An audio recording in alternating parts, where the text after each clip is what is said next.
this meeting of the Subcommittee of the Risk and Audit Committee, and we'll start with the roll call. David Miller. Here.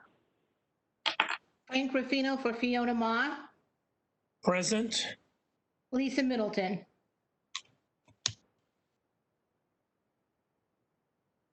Lisa Middleton.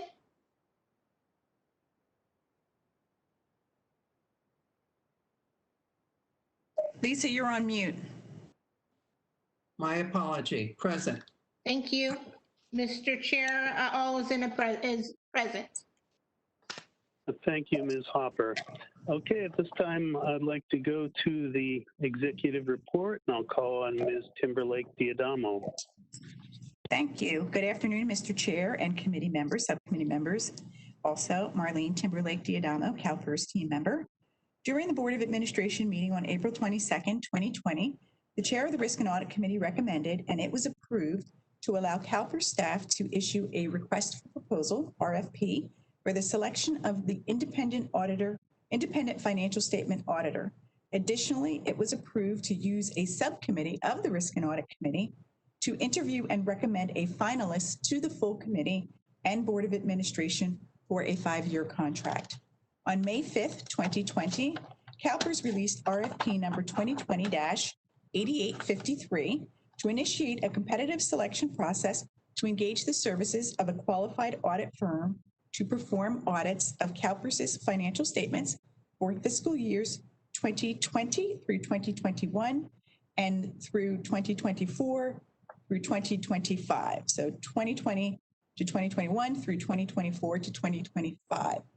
We are here today as a subcommittee of the Risk and Audit Committee to perform the interview portion of the RFP selection process and score the responsive firms.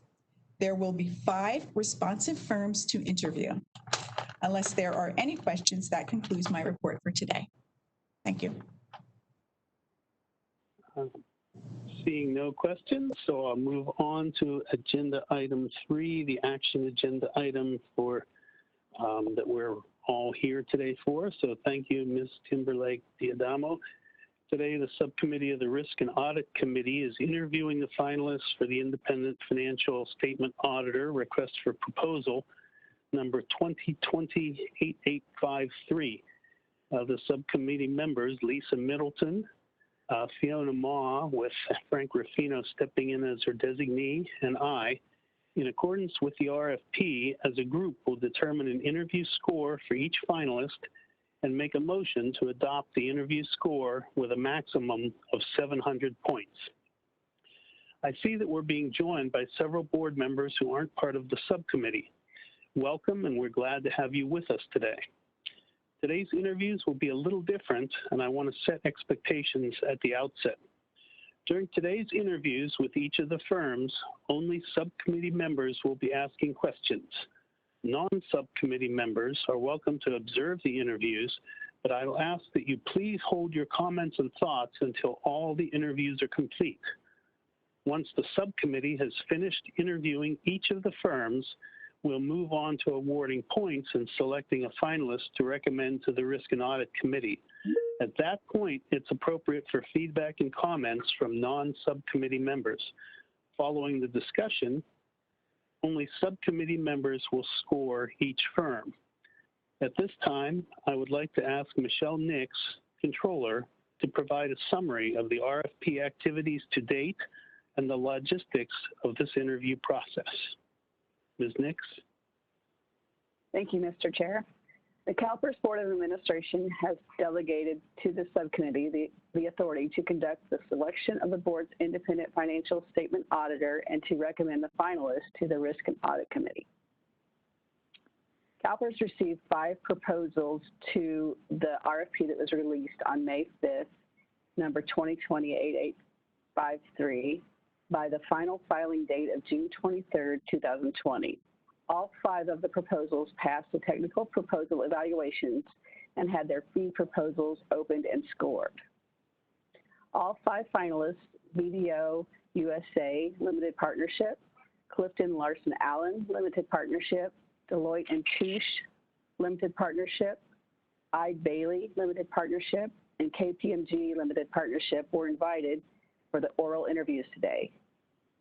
I would like to take the time to update the subcommittee on the preliminary total scores of the firms based on the highest to the lowest scores. BDO received 278 points for their fee proposal score and 50 DVBE incentive points for a preliminary total score of 328 points. CliftonLarsonAllen received 300 points for their fee proposal score and didn't receive any DVBE incentive points for a preliminary total score of 300 points. Next is KPMG. They received 268 points for their fee proposal score and 30 DVBE incentive points for a preliminary total score of 298 points. Eide Bailly received 263 points for their fee proposal score and 30 DVBE incentive points for a preliminary total score of 293 points. Deloitte & Touche received 207 points for their fee proposal score and 30 DVBE points for their incentive, for the DVBE incentive, for a preliminary total score of 237 points. Each finalist will be allotted 30 minutes for the interview. This breaks out to 10 minutes for the presentation and 20 minutes for questions and answers. All finalists will be asked the same questions. If needed, the subcommittee will have an additional 5-minute period for clarifying or follow-up questions based on the finalists' interview responses. At the conclusion of the interviews, the subcommittee will determine an interview score as a group for each finalist and motion the interview scores. The interview scores will be collected and combined with the preliminary total scores that I just read to determine a total score for each finalist. The subcommittee will then be asked to make a motion recommending the board award contract to the finalists with the highest score, subject to final negotiations and satisfaction of all requirements. Back to you, Mr. Chair. Thank you, Ms. Nix, for the overview. I want to remind the subcommittee that once we start, please stay through the entire interview process.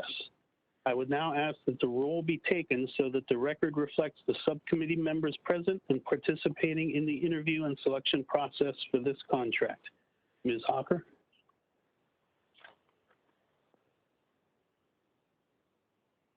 Okay, thank you, Mr. Chair. David Miller. Present. Frank Ruffino for Fiona Ma. Present. Lisa Middleton. Present. Mr. Chair, all is in attendance. Thank you, Ms. Hopper. We will now conduct the interviews in alphabetical order. BDO USA, LLP, will be first. CliftonLarsonAllen, LLP, will be second. Deloitte & Touche, LLP, will be third. Eide Bailly, LLP, will be fourth. And KPMG, LLP, will be the last interview. Each finalist will have 10 minutes for a presentation and 20 minutes for a question and answer period. If needed, the subcommittee will have a 5-minute period for clarifying or follow-up questions based on the finalists' interview responses. The clock located in the WebEx meeting will show you the time remaining for each section. Subcommittee members, please note that the questions we can ask all finalists are included in item 2 of the finalist interview packet. At this time, I would like to remind the finalists that each of your firms signed and submitted the CalPERS Board of Administration interview form in the proposal. This form represents a pledge that each of you will not make any attempt to listen to or watch the interviews of the other finalists, nor have anyone do so on your behalf. Failure to adhere to this agreement will result in your firm's disqualification from this engagement. Scores will be determined as a group after all finalists have been interviewed. A score will be motioned for discussion and then seconded and voted upon, where a substitute motion will be made. Discussion of scores should only be done via motion. Does anyone have any questions? If there are no questions at this point, we will now begin the interviews. And I am not seeing any questions. So at this point, I would like to invite all representatives of BDO USA LLP to present. BDO USA LLP, you will have 10 minutes for your presentation. And staff, please start the clock for 10 minutes when BDO USA LLP staff begins to speak. So we'll get them promoted in and we'll begin.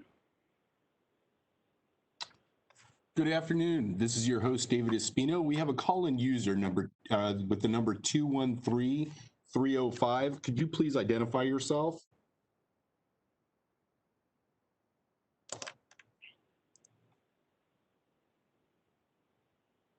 My apologies if we didn't hear that. That number is 213-305. Sí, Olivares. My apologies, I didn't quite hear that. Stacy Olivares. Stacy, thank you so much. Sure.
I cannot hear you if you're speaking, Billy.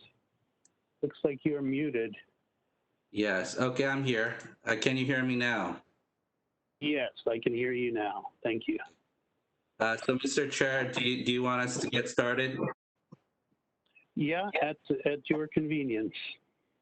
Okay, thank you. The All right. timer will start when you begin. Okay. All right. It's been an honor and privilege to be serving you these past 2 years, and we approach our service with utmost care, ensuring we're independent at CalPERS and performing a quality audit. And if selected, we'll continue to do so. I'm Billy Kim, your proposed BDO engagement leader. I specialize in auditing large governmental and healthcare clients similar in complexity to CalPERS.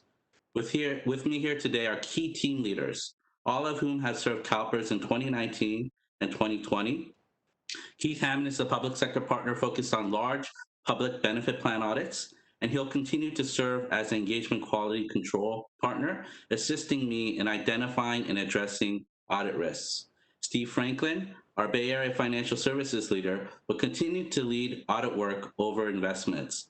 Sylvia Mack, a benefit plan director and specialist, will continue to assist me in leading the day-to-day engagement activities. Russ Ehlers, our CIO, and Tom Walsh, our Chief Information Security Officer, are also uniquely part of the engagement team, and they will ensure we continue to meet the IT security needs of CalPERS. Jeff Zimmerman and Ugo Pehu are actuaries with combined experience across GASB, pension, OPEB, and healthcare. Hitesh Shah will continue to serve as your relationship manager, and Kevin Caro, our West Region Managing Partner, is your senior relationship partner. He'll work closely with Hitesh in keeping the team accountable and living up to our commitments and serving you as our top priority client. Next slide. So why BDO? As your incumbent, we believe we are the best firm to serve you over the next 5 years. The team and I will talk through 6 primary reasons why we passionately believe this to be true and how we plan to earn that privilege of continuing to deliver exceptional service and value to CalPERS. Next slide. First off, we are a team with a track record of delivering upon our commitments. We successfully completed the 2019 audit on time, even though we were engaged late in the process, and we also issued the GASB schedules earlier than the previous year. This was achieved without compromising quality, which is reflective of the significant amount of time intentionally invested the first year. We're also intentional about continuity, which is crucial for a massive and complex audit like CalPERS, which is further amplified during a time of uncertainty. It was critical for us to be on site, present, and available for the first year to understand the complexities and risks of CalPERS and execute on the audit. We're the third audit firm in the past 4 years, and instead of another audit firm transition, we believe there's significant benefit for you in retaining us due to the institutional knowledge that we have gained in the past 2 years, and to continue to build upon that experience to further enhance our service delivery to you, and also to enhance how we're tailoring and addressing risks of CalPERS. Next slide. An audit of this size and complexity involves an army of people, and our team is proud to serve you as one team together. Next slide. These slides also show our team's diversity and demonstrates our commitment to recurring team members, which we believe is a great benefit to you, driving consistency, efficiency, and elevated service. Next slide. Industry specialization is paramount to audit quality. BDO achieves industry focus in 3 ways. First, we have people solely dedicated to government and benefit plan audits. We don't just dabble in this space, our bench is deep and wide. With hundreds of government audit staff and over 20 partners who sign multi-billion-dollar government audits.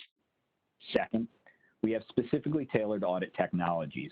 Billy, Sylvia, and myself were part of a team that extensively tested the updated version of our public pension audit software designed by our national office. And finally, we deliver timely and focused trainings relevant to the clients we serve. This keeps our professionals up to date on technical issues as well as operational trends impacting our clients. For example, we just hosted a government pensions webinar with over 200 professionals in attendance. Next slide. BDO has one of the largest asset management audit practices in Northern California and across the country. In the Bay Area, we have over 70 professionals dedicated to this practice. We have experience across all asset classes and can bring our expertise to CalPERS' broad investment portfolio. We understand and know equities, fixed income, derivatives, real assets, and of course, private equity. My team and I have worked with the premier private equity firms in the world. We understand their strategies and processes and can easily evaluate and assess their valuations because of our expertise. We are also able to leverage our knowledge of the industry to advise you, the board, and collaborate with CalPERS' Invo office. BDO has one of the premier valuation groups in Northern California as well. Our valuation team has over 25 years of experience with every asset class in the CalPERS portfolio. We work as a cohesive team and strive to bring solutions to you and address issues timely. Next slide. Over the past several years, BDO has invested heavily in our IT security, in state-of-the-art business line applications, and IT infrastructure, as we believe it is critical in how we deliver exceptional client service. To further illustrate this commitment to security, BDO USA is ISO certified 27001, and we've completed the SOC 2 audit. As part of our strategic planning process, and to help ensure our technology is up to date, we have developed IT roadmaps and innovation plans for each business line. To illustrate BDO's continuing commitment to protecting CalPERS information, in April, we proactively met with the CalPERS team, including Liana Bailey-Crimmins and Andrew Warren, to conduct a deep dive security review of BDO's new audit tools that we propose to use on this engagement. This meeting provided the CalPERS team the opportunity to see firsthand how seriously BDO takes security and allowed CalPERS team to ask additional questions around this security. After this deep dive, BDO USA and CalPERS established a cloud computing addendum to enable the use of these enhanced and innovative tools. Next slide. BDO's heavy investment in our IT systems has given our teams access to various tools that helps us continuously innovate our audit approach. For example, rather than selecting random items for testing, we use BDO Advantage, our data analytics tool, to look at large data sets and identify unusual trends or anomalies for further investigation and testing. This allows us to better focus on the areas of risk, better tailor our audit approach, and respond quickly to changes in activity. BDO's global portal is a secure site where CalPERS can share requested support with the BDO team. It also tracks milestones, allowing both CalPERS and BDO to collaborate in real time to ensure the audit is on track for timely completion. APT NextGen is where our work is performed, allowing our team to collaborate anytime, anywhere.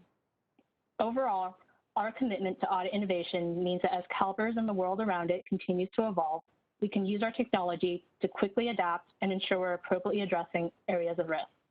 Next slide. We are aligned with CalPERS as an organization with a genuine commitment to diversity and inclusion. BDO is a community with zero tolerance for discrimination and racism.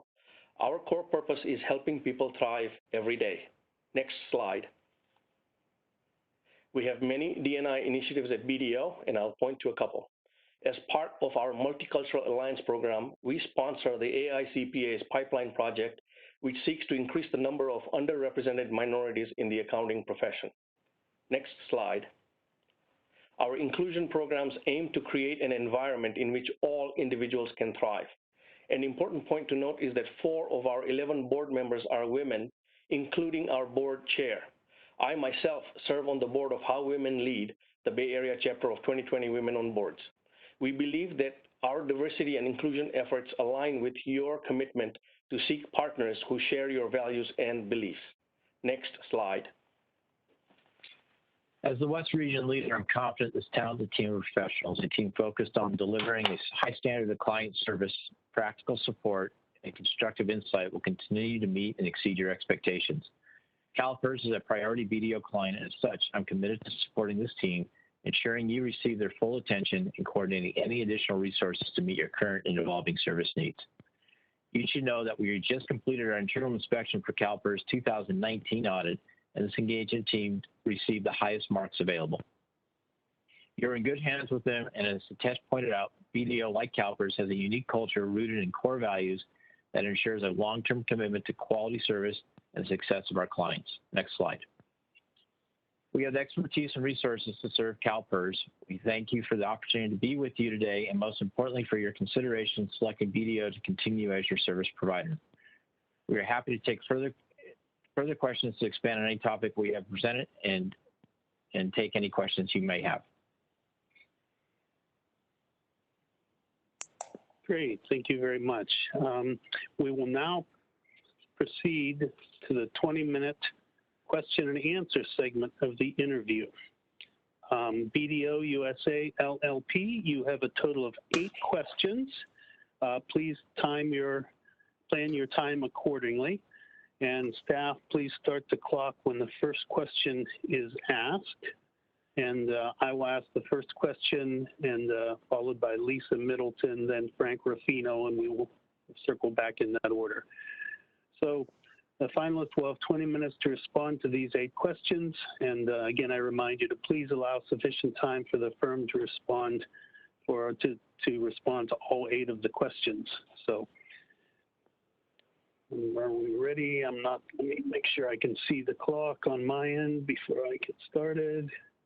Let me find it. It keeps moving around. There it is. Okay. So the first question is, please confirm that your firm has read the proposed contract included in the RFP at Exhibit 4 and is prepared to sign these terms and conditions as they've been presented if your firm is the successful proposer. Yes, thank you, Chair. Yes, we have read those terms, and we are definitely ready to sign the terms. Okay. Thank you. Frank? All right. Next question for you. Please describe your firm's culture and values. How do they align with CalPERS diversity and inclusion? What concrete steps and metrics is your firm using to ensure a diverse workforce? Sure, I'll have Hitesh answer this one. Hitesh? Thank you. Thank you, Ms. Middleton. Our core purpose is to help people thrive every day, and I had a couple of slides on that point. And as a firm, we have a lot of initiatives inside the firm that are focused on diversity and inclusion. I mentioned the AICPA Pipeline Project. We also have a multicultural alliance group within the firm that meets on a regular basis. In fact, in the Bay Area, we meet once every 2 weeks and talk about with the broader team.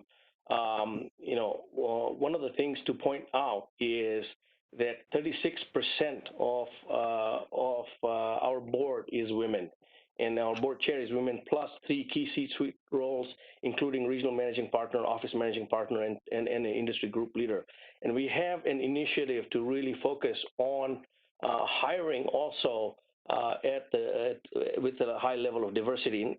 40% of our incoming associates are people of color, and more than half are women.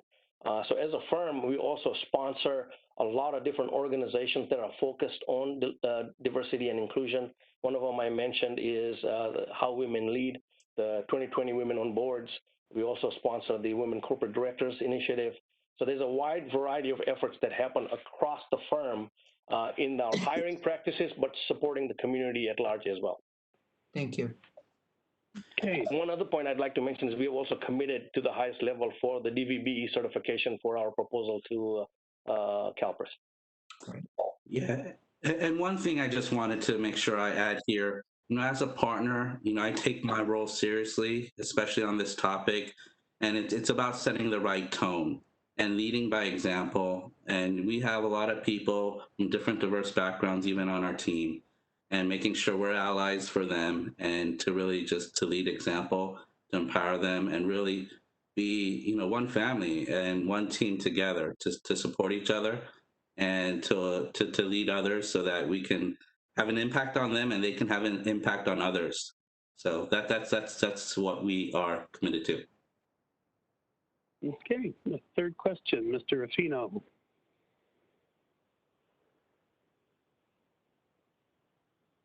Oh, you're muted, Frank.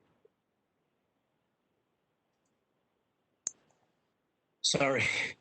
Thank you, BDO team, for being with us and for your presentation. I have a 2-part question. What sets your firm apart from the other public accounting firms? It's the first part question. And secondly, why should we select a larger firm versus a smaller firm, or vice versa? What are the benefits? Thank you for the question. I'll have Kevin answer this question for you. Kevin? Thanks, Billy. And thank you for the question. So the first part is what sets us apart. When we proposed, I think 2 years ago, we talked about our culture, who we are, our commitment to excellence and quality. Every firm is probably similar in that nature, but I think we truly live our core values every day, as much as Billy talked about being a leader on the team. So I would focus on the fact that we have our core values. They align with what CalPERS, as Hitesh pointed out, and just the people you'd be dealing with every day. And I remember when we proposed in person, I showed you the back of our business card where it listed out our core values. So that's how important they are to us, that we remind everybody every day that when you're handing out a business card, you're handing out our core values at the same time.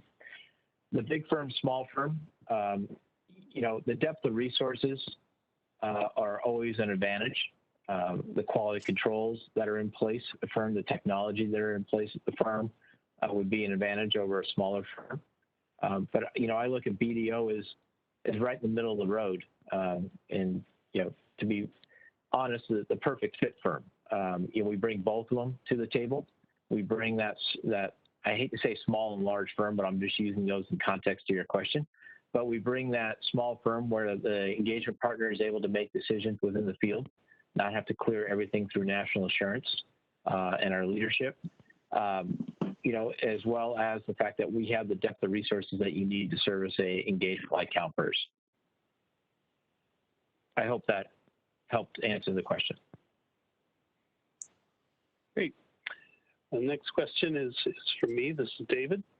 What is your firm's experience in auditing large public pension systems with complex investments similar to CalPERS?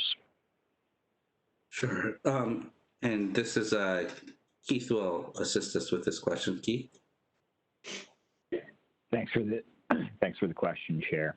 So BDO audits, obviously, CalPERS, which is the best example of a, large statewide system. We also audit the state of Delaware's pension system, which is a $11 billion statewide system and includes GASB 68 allocation schedules as well as GASB 75 allocation audit schedules, and a large portion, over 25% of that portfolio in complex investments. In addition, we audit a number of large multi-billion-dollar plans that are sponsored by cities or counties, territories, and other states. These all have significant billion-dollar-plus allocations to the alternative investment space. Many of them have June 30th year ends, which presents a unique valuation challenge that the audited private equity investment statements are not aligned with the fiscal year end of the plan or the government sponsor. In addition, we audited a large number of government investment funds, so various state financing, housing authorities, a number of economic development authorities with these similar complex alternative investments. And finally, I'd like to point out that in addition to the pension space, we audit a number of government-sponsored healthcare organizations. We bring up vast resources in the GASB world related to healthcare, which is unique to CalPERS as well. Thank you. Thank you. Okay, next question to Ms. Middleton. All right, thank you, Mr. Chair. CalPERS is constantly impacted by new laws and regulations. How will your firm ensure your staff is up to date with the regulatory requirements for public pension systems? Sure. So we have annual trainings that occur every year. And this is where we make sure from governmental to benefit plans, pensions, and whatnot, that those trainings take place, and each of our employees on our teams take those trainings before they even join our team. And so that's one layer that we have. And then two is that we have various different experts within our team serving you, and that will be continuing to serve you if you select us, where we'll be able to continue to share knowledge and also coach and train our people while we're also progressing through the work as well. And so those are the two primary ways, we ensure that we're bringing everyone up to speed. And then on top of that, we also have a national practice. And that national practice, we have a group focused on governmental compliance regulations and just making sure that if there's anything from a thought leadership perspective or anything that's hot topics, those are disseminated out to each of the teams, including for our proposed team, which we would then be able to make sure we initiate and apply that information real time. And so those are some of the ways that we would actually ultimately make sure that those compliance requirements, regulations, all those things were properly trained and ready to go. All right, thank you. Okay, Mr. Ruffino. Thank you, Mr. Chair. So how does your firm plan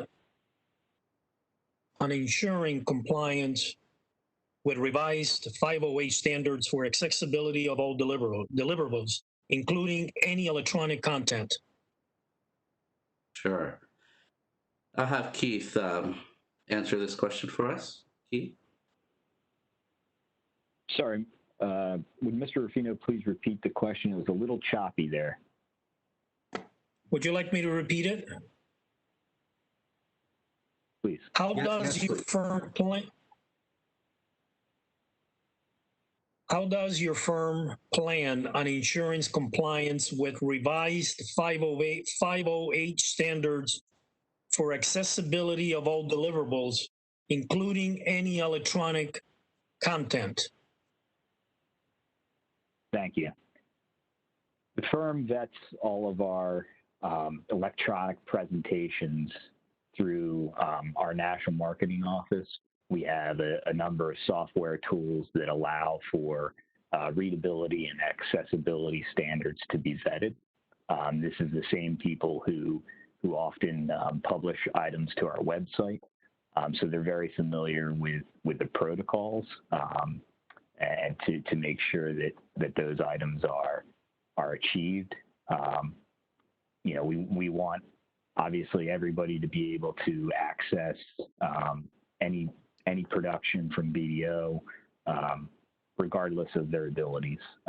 So those folks in our national marketing office have a lot of the collateral in terms of Adobe PDF and accessibility options within the software suite.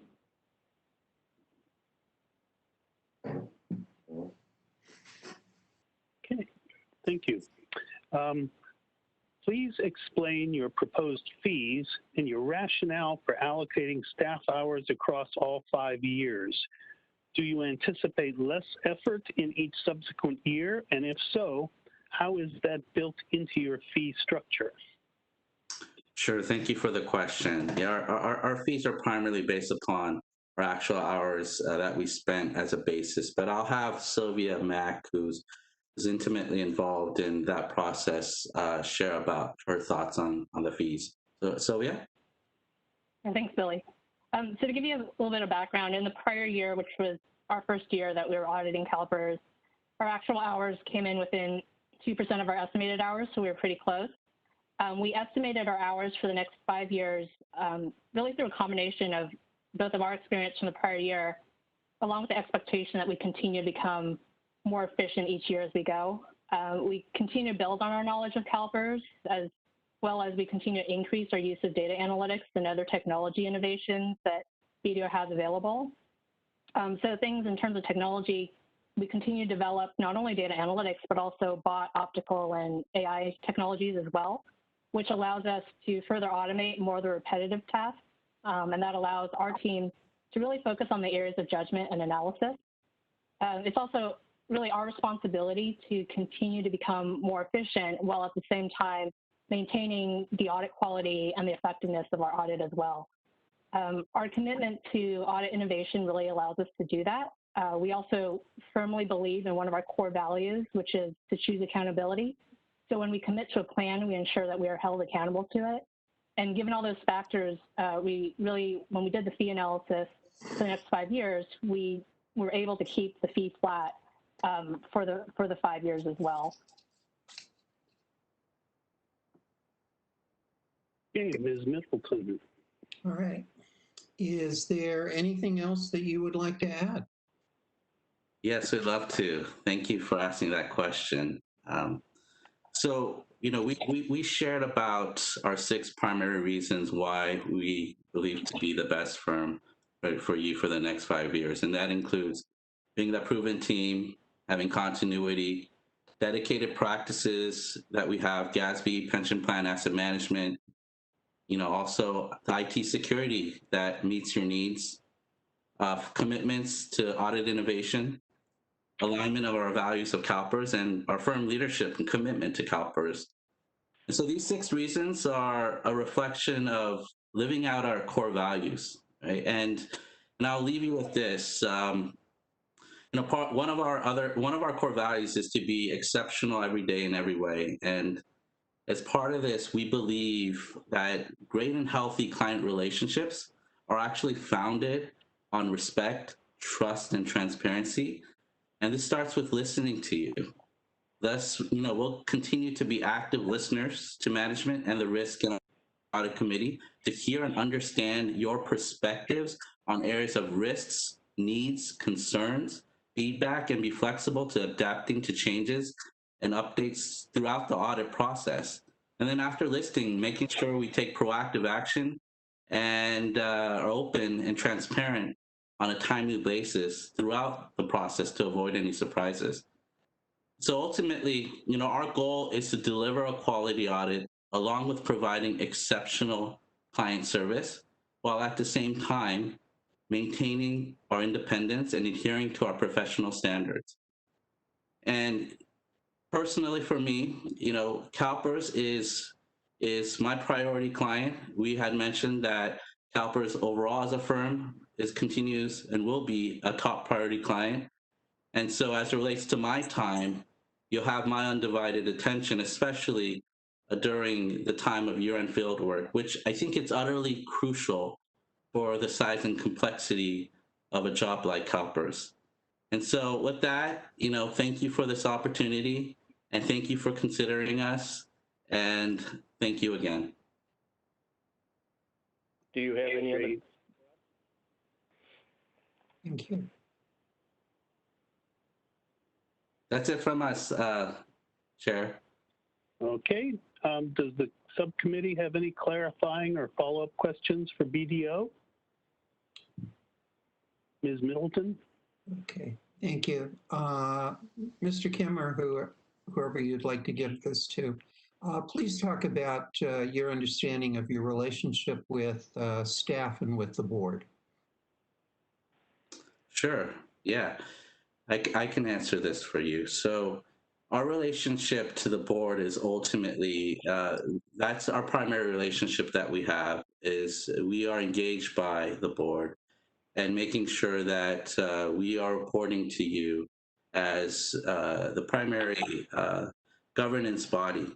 And so that is where we make sure we are transparent and honest with you, and you the required communications that we need to plan and provide to you at when we finish the audit, but also in the beginning is to provide you our audit plan. And so that also includes, as part of the process, is to hear your perspectives on risks and taking that into consideration. So, and then from a management perspective, it's a working relationship to work with them to ultimately complete the audit. And it's a relationship that, again, there needs to be trust and collaboration, just to make sure we get everything that we need and we have access to everything in order to complete our audit, and in order to do it in a way that we adhere to our quality standards, and then also, as I mentioned before, to make sure we are independent. All right. Thank you. Yeah, you're welcome. Thank you. Okay, I'm not seeing any more questions from the subcommittee. So at this time, BDO USA LLP, I believe this concludes your interview. I would like to thank the representatives from BDO USA LLP for their time today and ask them to please leave the WebEx. All right, thank you. Thank you. Thank you, everybody. Thank you. Thank you. And at this time, I would like to invite the representatives of CliftonLarsonAllen LLP to present. And staff will bring them in. Your firm was asked not to view the interviews that preceded you.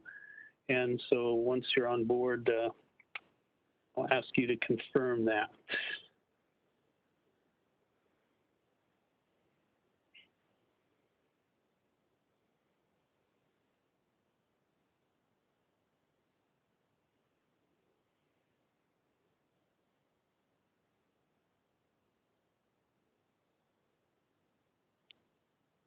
And someone will let me know when we get them promoted in. I can only see a few little boxes here, so.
Okay, I understand they will be joining us shortly.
Okay, do we have the CliftonLarsonAllen LLP team all promoted on to present?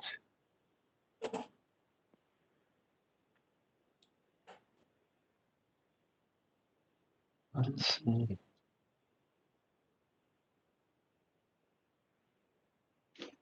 Okay, I see we have some folks on.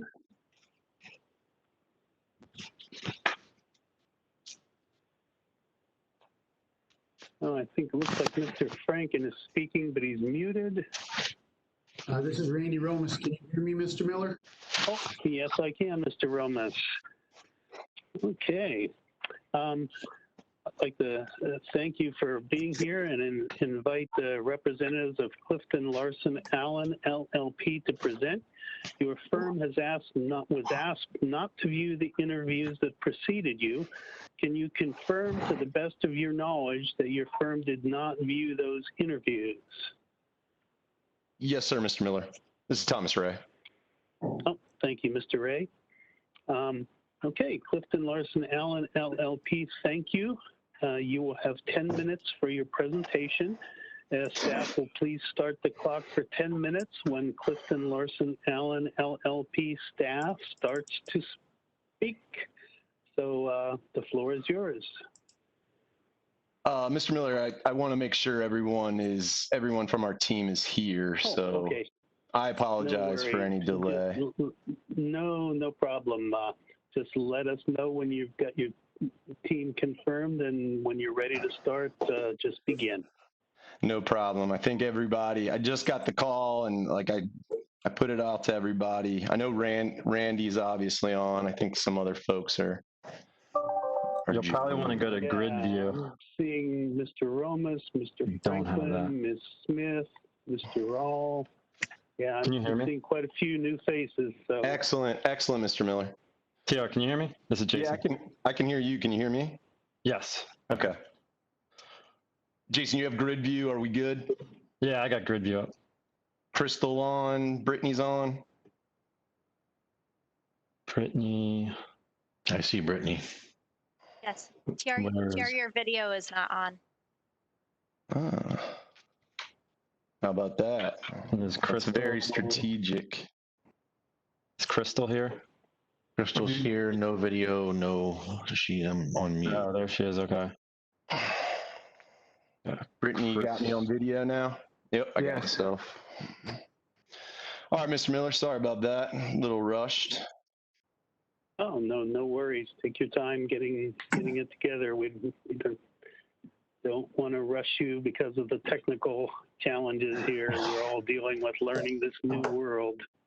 Absolutely.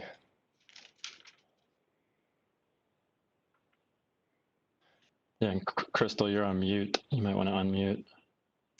Yeah, how about everyone on the CLA team unmute, just to make sure we don't have any hiccups on our 10-minute time. Can everyone hear me? Yep. Okay. Yep. All right, Mr. Miller, I believe we're set, and I'm going to go first. So I guess when I start, you'll start the clock.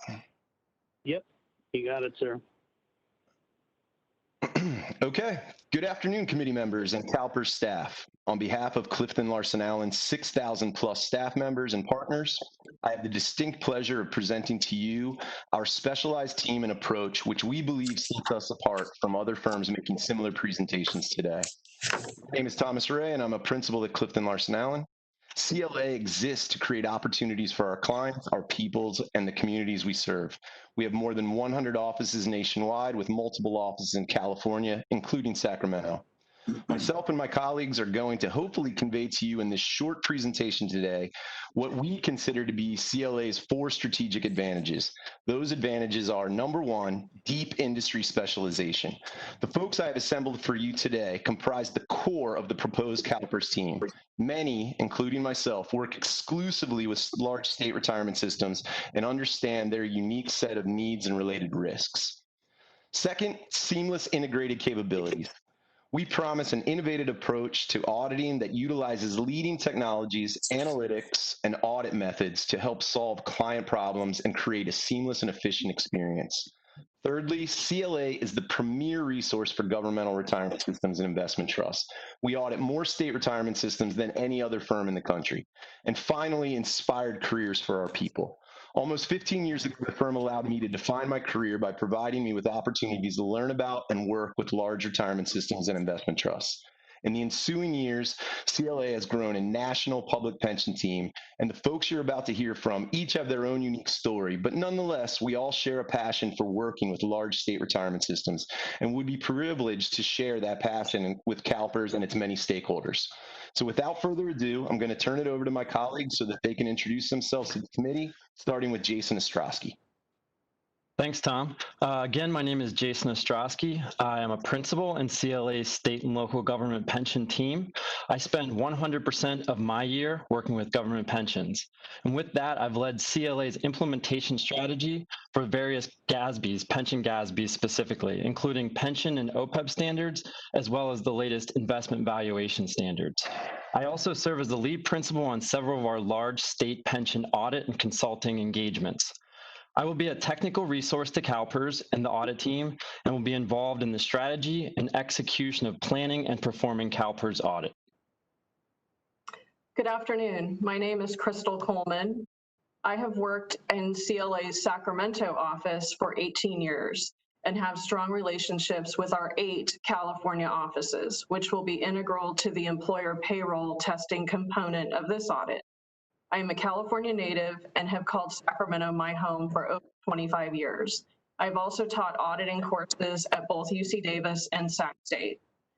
Having served as a director and audit committee chair on a community bank board, I understand the value of assembling the right team and talent for this project, given the size and complexity of CalPERS and the importance of building a strong local service relationship.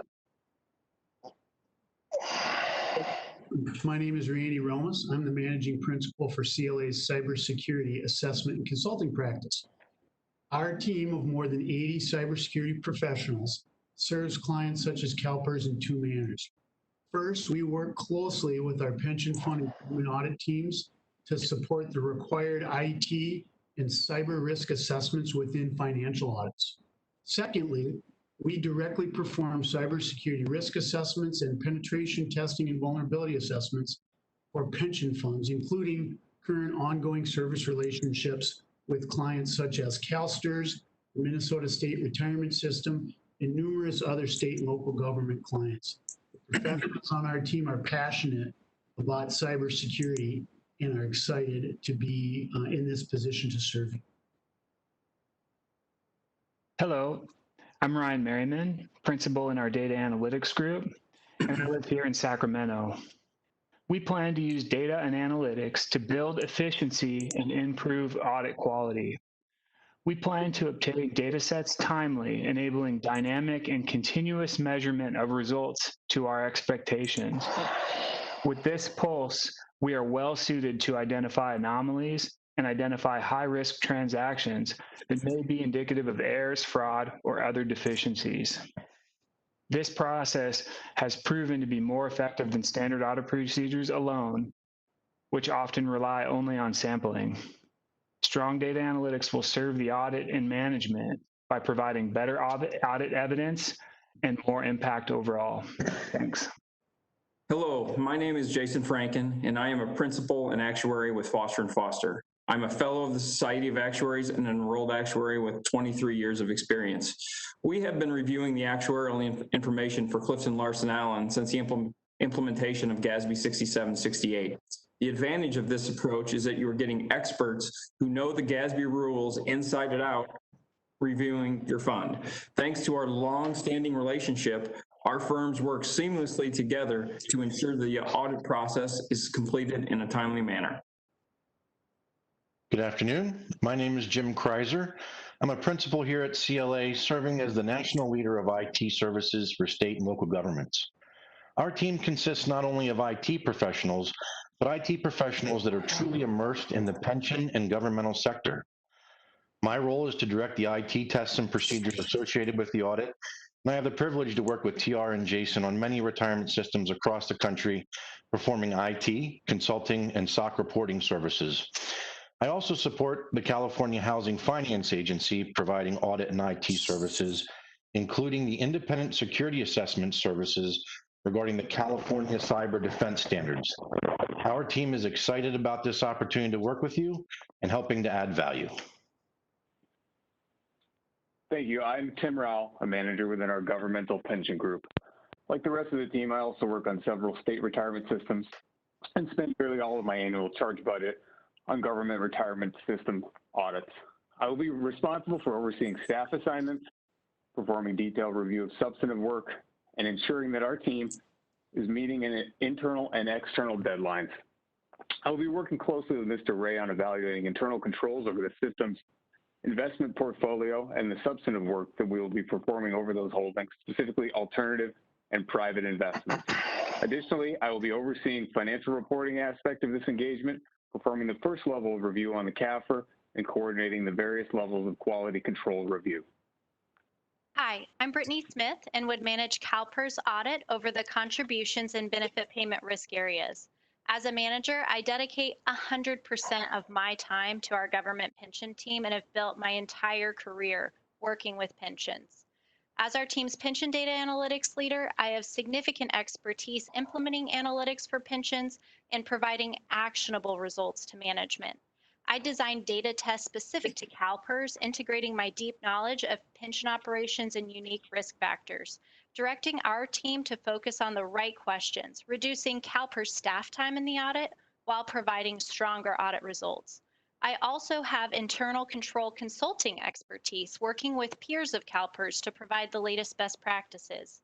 I'd bring that additional value to CalPERS above and beyond the baseline audit requirements to understand CalPERS key internal controls in a way that I strongly believe differentiates us from our competitors. Wow. Thank you, Brittany, and the rest of the CLA team. A mere 10 minutes, coupled with a pandemic-driven virtual setting likely, does not encapsulate how excited CLA is to be with you today, but hopefully provides some additional insight into why we are the appropriate choice to execute on this RFP for CalPERS and the trustees. In my opening remarks, I talked about CLA's strategic advantages and the fact that we audit more large retirement systems than any other firm in the country. In fact, many of the members of the CLA team work with more retirement systems individually than your current audit provider does as a firm. Now let's talk about risk for a moment. Every financial statement audit is risk-based, and every public accounting firm speaking with you today will conduct a risk-based audit.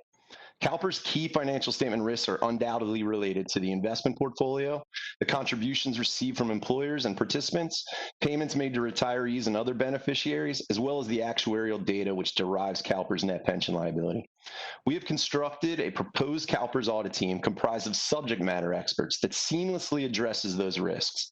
In addition, we have constructed our proposed fee from the ground up, carefully factoring in all the required elements under the scope of the RFP, resulting in a fee that is not only comprehensive, but fair to the CalPERS millions of participants, retirees, and stakeholders around the world.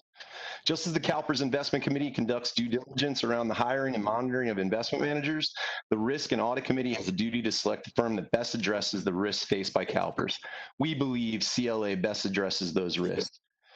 That concludes my prepared remarks. Thank you so much for your time and attention today, and we look forward to delving further into how CLA can help CalPERS address risks as they relate to the financial statement audit in the upcoming Q&A. Wow, 10 minutes. I didn't know this.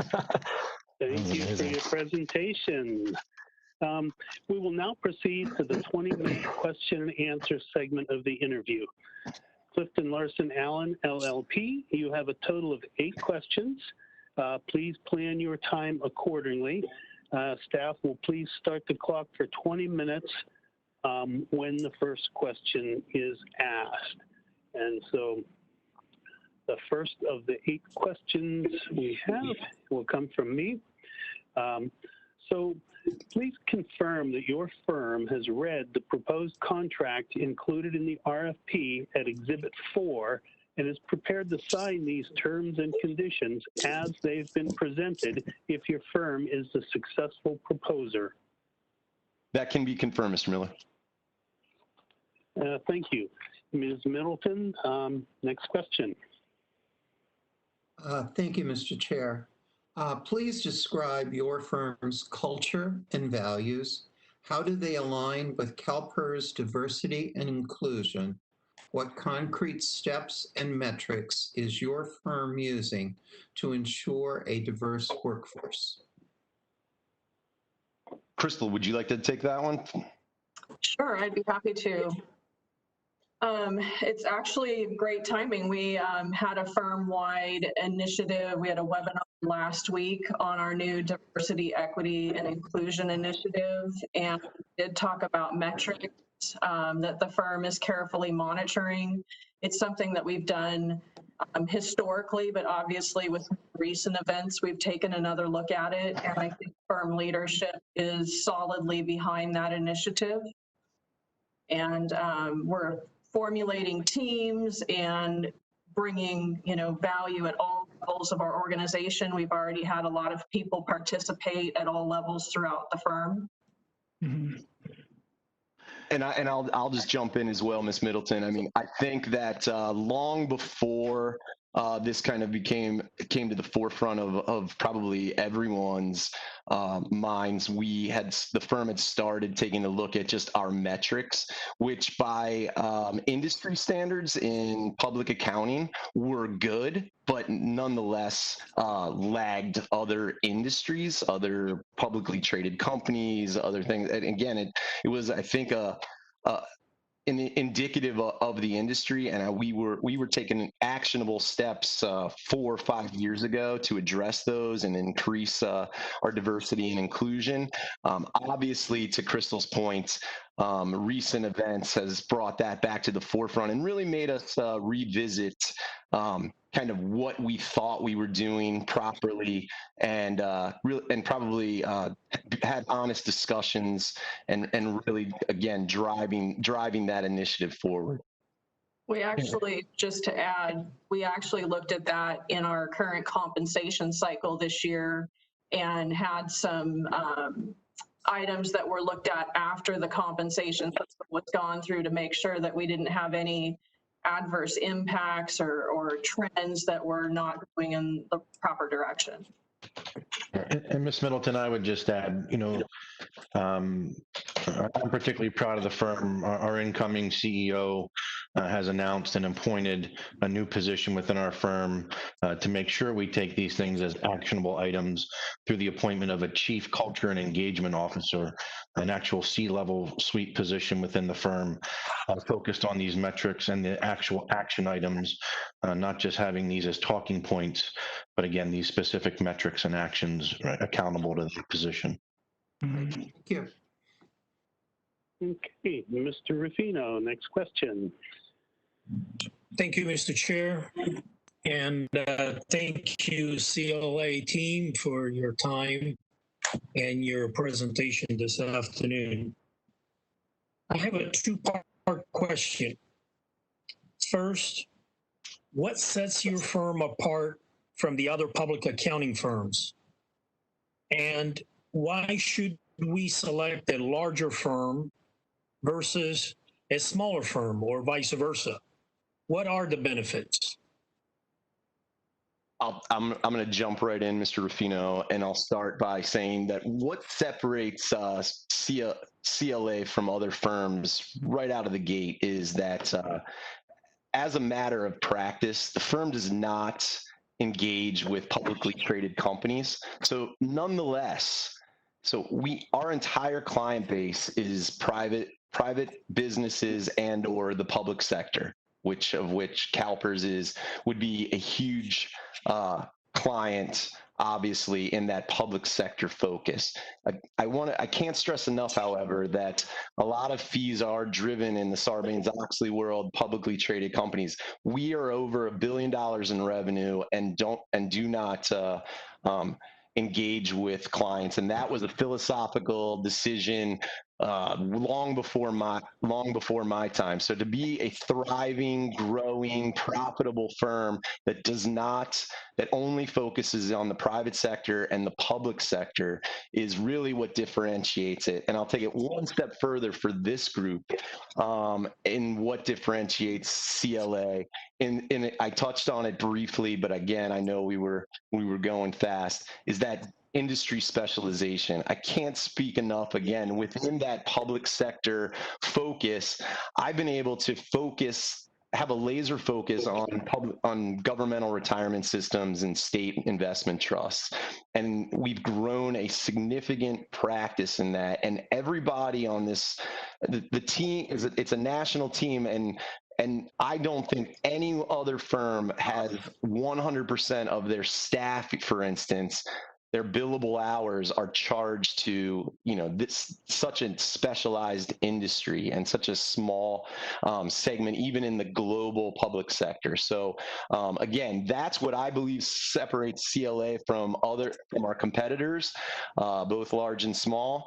I don't know how you categorize us because we are the 8th largest firm in the country, over $1 billion in revenue.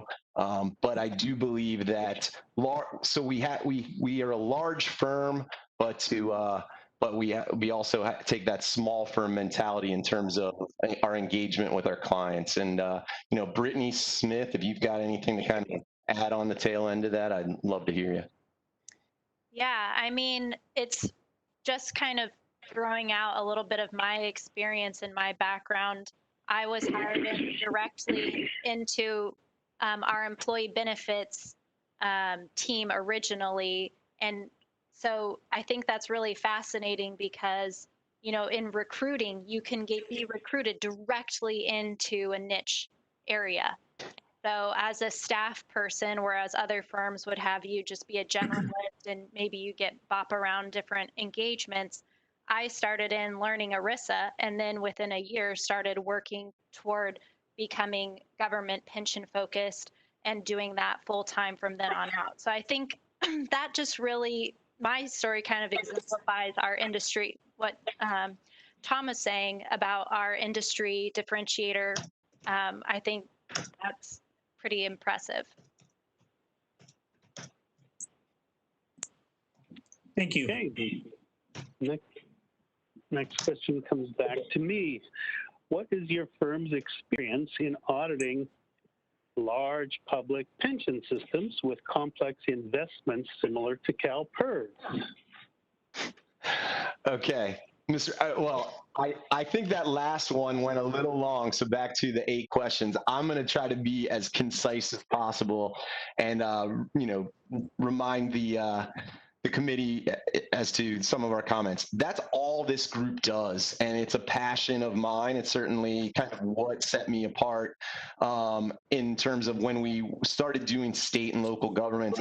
I wasn't that excited about it, but I really got excited about working with large portfolios. I had an investment background prior to in public accounting, and again, all of our clients, certainly maybe not in terms of asset size, but in terms of complexity, asset allocation, that's all this group does, right down, starting with myself and the core team. So again, the team that I'm presenting to you, all they do is work with large systems.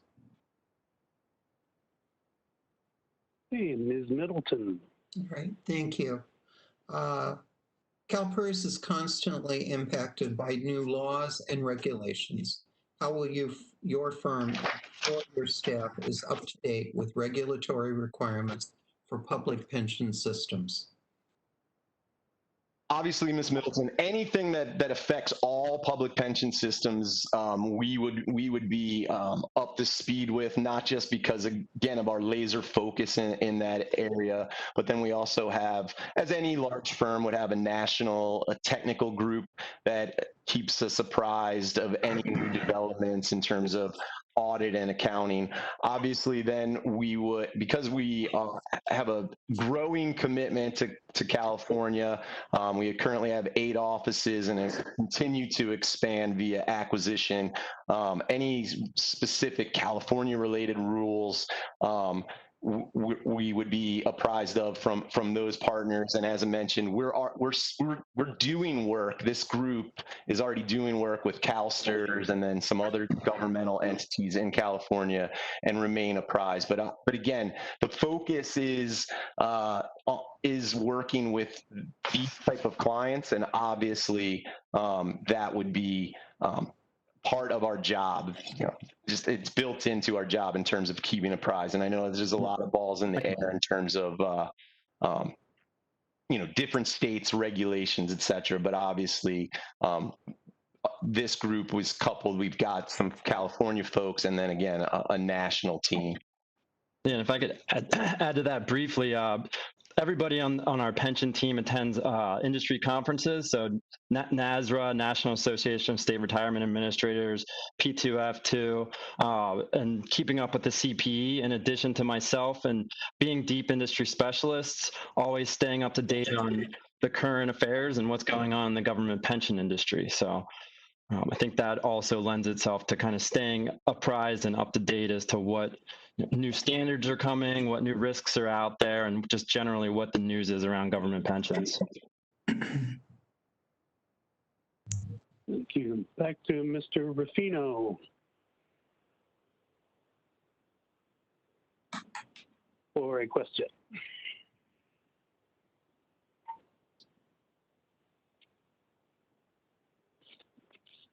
Thank you.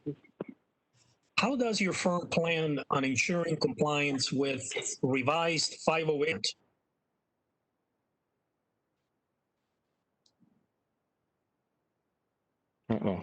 Thanks. Breaking up there a little bit. Breaking up a little bit, Frank. I think it's easy to repeat that. Yes, Mr. Ruffino, you cut out right at 508. Okay, looks like Frank is frozen. I will pose the question.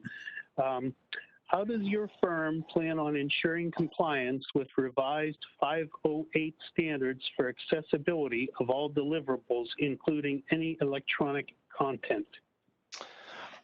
Excellent question. Again, we currently work with a number of California entities, and they and already comply and will continue to comply. We've actually, in terms of the electronic content and making them completely accessible, that was that was a challenge. I don't know if Randy can add to that, but I know that we're looking at either outsourcing to vendors, but again, that's highly sensitive in terms of providing financial information. So I think we've taken that on to. Currently, there's a task force looking into internalizing that to make sure that we're not exporting any sensitive client information in California. Yeah, to go along with that, we have some fairly rigorous controls around pension funds so that the data within our systems is isolated only to the people that need access to it. So we have within our in-house servers, rigorous access controls for cloud-hosted systems, if any are being used. Those also have role-based user access limited only to the engagement teams. And then the firm follows an annual security assessment process where that security is tested by an outside company, verified that it's meeting our expectations, and any issues that are identified are put on a fairly rapid remediation plan. And lastly, Mr. Rufino, if it wasn't clear. So again, we're already looking at all those regulations and are subject to them or the pre-existing ones with our other California clients.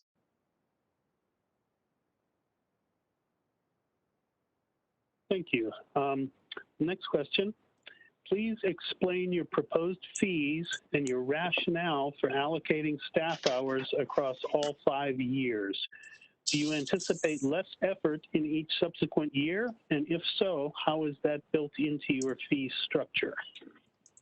All right, I'm going to start, and hopefully maybe Jason Ostrowski will jump in. But again, I feel really strongly about our fee. But in terms of like the last part of your question, we always view. I know this fee kind of dwarfs a lot of other fees that you see in this space. But nonetheless, my philosophy and the firm's philosophy has always been to not charge an upfront get to know you tax, if you will. So that fee and you'll see uniformity in the staff hours across the thing.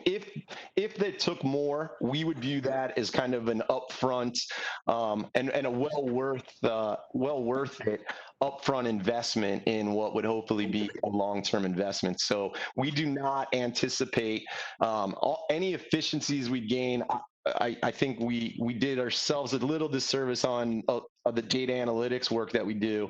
But if by chance we were getting to a point that we were just so efficient and there were hours to be had, what we like to do is then just kind of do different things in regards to the data analytics. But upfront, those fees, any get to know you first year learning curve is thrown out. Really, we view those first year fees and hours as really the second and third years, which is why you see some uniformity across the board.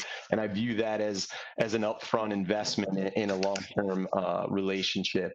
And like I said, when we do find things or we get more efficient, we get to know the folks, we get to know the processes. We typically kind of build out our data analytics, which I'm really excited about. I know I talked with Michelle at P2F2, and the idea of data analytics, what we're doing with it is to gain efficiencies, be less intrusive to staff, and do a lot of work with big data sets, and then really share those with management, staff, and even in some cases we do board presentations on the results of our data analytics. So really excited as that continues to develop. And again, that goes back to that sub-industry specialization, the specialization in governmental retirement systems that we're building out scripts, data analytics tests that we can then roll out to any number of large pension plans across the country. Anyone else, please jump in on that one. Yeah. To fill in a bit on that, the data analytic considerations, when we do a set of analytics in an area, we often design it such that we can do it again very easily. So the first time through that road takes a bit more time, but the second and third time through that road, we're much quicker and more efficient. So rather than just travel those same paths in the second and third year, now we can move on to that third, fourth, fifth, 6th, 7th, 8th, 9th, 10th. So we're actually looking at more things as time passes and addressing more risk and delivering more insights to those teams. And we're doing it in the same amount of time. So the quality of what we're able to do is we're able to broaden that in more ways as time passes. Yeah, thank you. Ms. Middleton, final question. All right. Thank you. Is there anything else that you would like to add? No, Ms. Middleton, other than the fact that obviously we could not be more excited about this opportunity.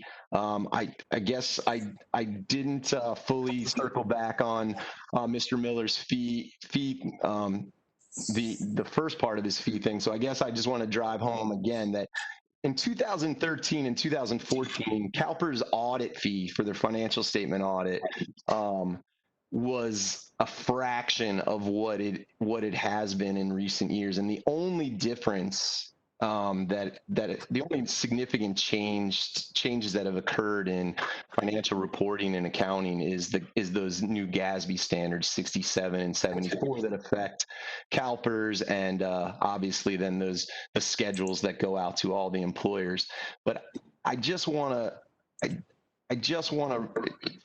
focus again that we factored that in. We do large retirement systems. We actually do some states that have more employers. So, that the fact that CalPERS fee has gotten to be where it is, where the majority of that is kind of employer testing and related around that, we're doing so much more innovative things with data analytics and validating that. And I think there's a ton of value there. Okay, thank you. Time has expired, and so at this point I'll ask whether the subcommittee has any clarifying or follow-up questions for CliftonLarsonAllen. Just one. If I could ask Mr. Rayer to talk about his understanding of the relationship with the board and the relationship with staff. Obviously, Ms. Middleton, that would be something. I mean, our relationship, my purview. I mean, if you're asking me from a philosophical standpoint, certainly for all of my relationships, I'm an independent auditor, and we never lose focus, and we constantly remind ourselves that we work for the board.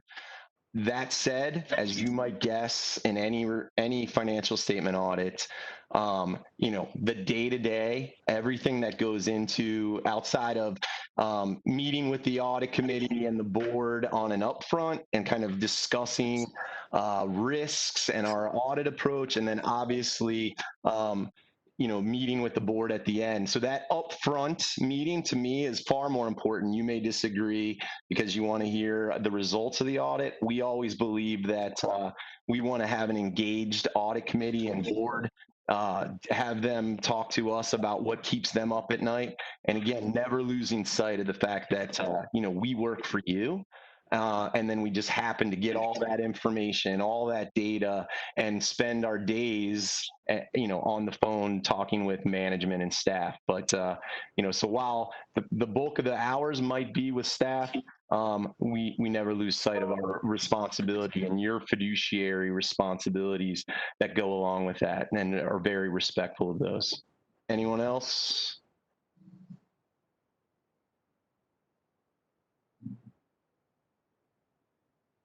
Wow. Okay, thank you. Well, CliftonLarsonAllen LLP, I believe this concludes your interview. I would like to thank representatives from CliftonLarsonAllen LLP for their time today and ask them to please leave the WebEx. Thank you, Mr. Chair. Pleasure. Thank you. Thank you all very, very much. Have a great day. Okay, and staff will take about 5-10 minutes, whatever we need to get Deloitte & Touche LLP queued up and ready to go, and then we'll commence with that interview.